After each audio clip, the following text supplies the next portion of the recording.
Sexual harassment isn't a new term for most of us. In fact, you may have numerous preconceived notions about sexual harassment. In this course, we're going to work on dispelling any preconceived notion and replace your ideas with facts, so you help protect yourself and your colleagues against sexual harassment at work. Before we dig deeper into sexual harassment, I want to highlight the Equal Employment Opportunity Commission, or EEOC, definition of the word harassment. According to the EEOC, unwelcome conduct becomes harassment when it's based on someone's race, color, religion, sex, including pregnancy, national origin, disability, or genetic information. And harassment becomes illegal in two situations. First, harassment is illegal when enduring the offensive conduct becomes a condition of continued employment.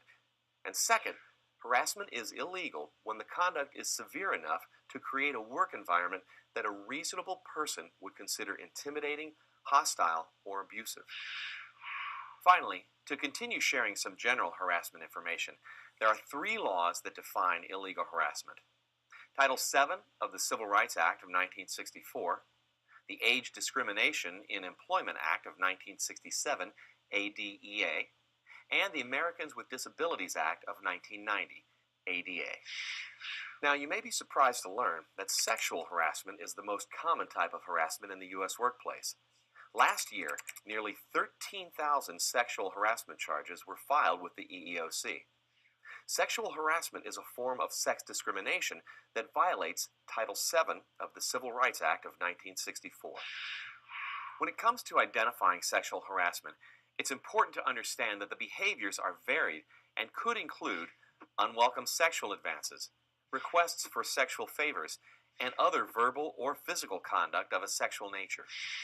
As you may already know, what constitutes sexual harassment is pretty vague and could be considered a matter of opinion. To clear up any confusion, the courts have determined that for sexual harassment to be actionable, the harassing behaviors, whether the individual submits or rejects advances, must affect an individual's employment, unreasonably interfere with an individual's work performance, or create an intimidating, hostile, or offensive work environment.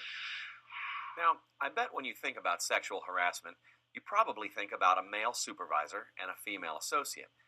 While this particular circumstance certainly happens frequently, there are numerous other circumstances, including a victim and a harasser of the same gender, a harasser that is the victim's coworker, customer, or a company vendor, offensive conduct that constitutes sexual harassment for an entire group of people instead of just one. And finally, sexual harassment can occur without any economic injury to or discharge of the victim.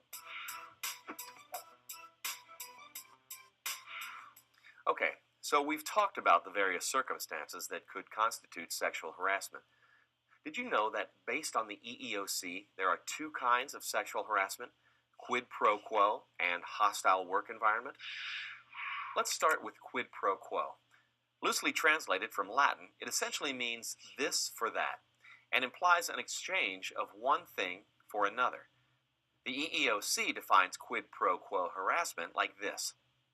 Quid pro quo harassment occurs when submission to or rejection of unwelcome sexual conduct by an individual is used as the basis for employment decisions affecting the individual.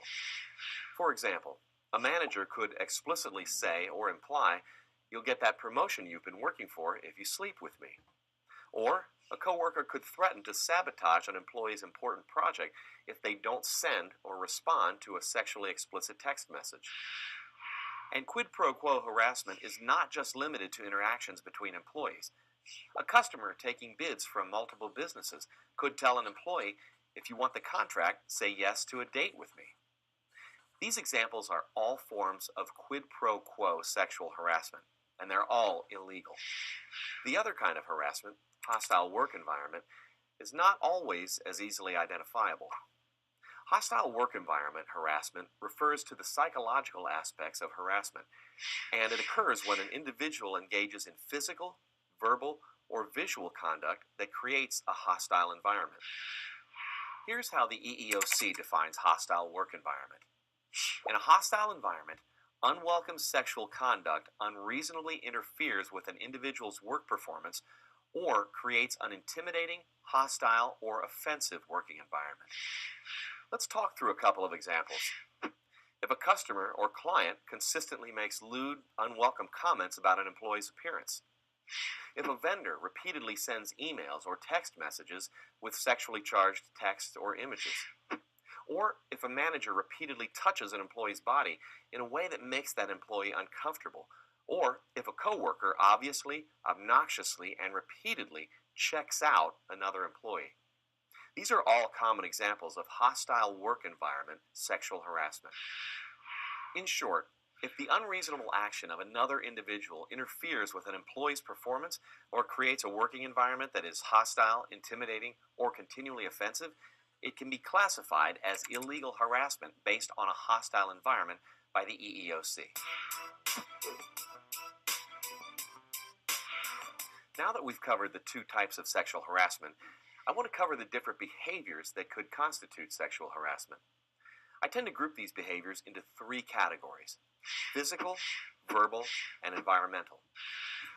When it comes to physical behaviors that could qualify as sexual harassment, the list includes unwelcome fondling, pinching, patting, kissing, brushing up against somebody, or putting your arms around somebody.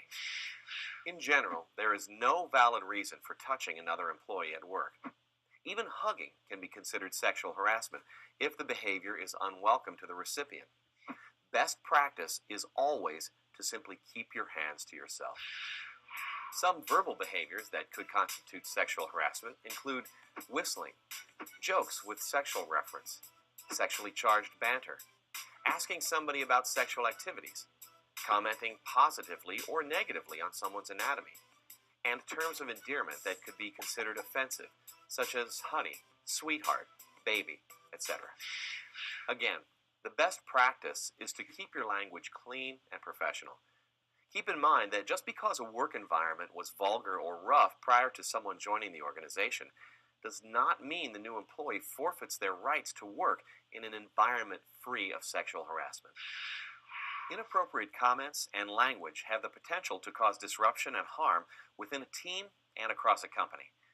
Even if you think an off-color joke might get a few laughs, the risk of it being perceived as harmful outweighs the benefit. A good rule of thumb is this: if you have to think about whether it's okay to say something, you probably shouldn't say it. Similarly, all foul or obscene language should be avoided in the workplace. If you can't say it on network TV or radio, don't say it at work either. The use of foul or obscene language can cause misunderstandings about an employee's intentions, and it's never a good sign of professionalism. Keep on the safe side and stick to clean language. Finally, sexual harassment can also occur through actions beyond physical and verbal. Behaviors that change an employee's environment can also qualify as harassment. Unwelcoming environmental sexual harassing behaviors could include leering, sharing pornography, making sexual gestures, sending obscene text messages, creating sexual suggestive social media interactions, writing emails with sexual content, giving gifts of a sexual nature, and posting or digitally sharing sexually suggestive artwork. Depending on the rules of your employer, you may be able to decorate your workspace, but you should steer clear of anything sexual. Being proactive about avoiding behaviors that could be perceived as sexual harassment is the best way to prevent sexual harassment. Keeping your behavior professional can help you avoid complaints, lawsuits, and even being fired. If you experience sexual harassment, report it immediately to your supervisor, manager, or human resources department. In fact, this is also true if you aren't directly involved. If you see or hear about sexual harassing behaviors, talk to a manager. Sometimes this is all it takes to stop a situation from escalating or creating a hostile work environment. Your company's sexual harassment policy should outline a procedure for reporting sexual harassment. But if you're unsure, I suggest reaching out to your direct supervisor or your human resources department. Before we conclude, I want to note that it might feel intimidating to get involved in a sexual harassment case. Fear of association with the offense or investigation and fear of retaliation are common concern, so employees delay reporting incidents or neglect to report them at all. Remember this. First, if your managers don't know sexual harassment is happening, they can't take steps to stop it. Sexual harassment is illegal and wrong, and it ruins lives. Help do your part to keep it out of the workplace. And second, retaliation is also illegal, which means your rights are protected along with those of the person being harassed. Not reporting harassment makes you a part of the problem, so it's in your best interest to report the harassment. Reporting protects you and your job as well as the person being harassed. Do your part to keep yourself and your fellow coworkers safe from sexual harassment and discrimination.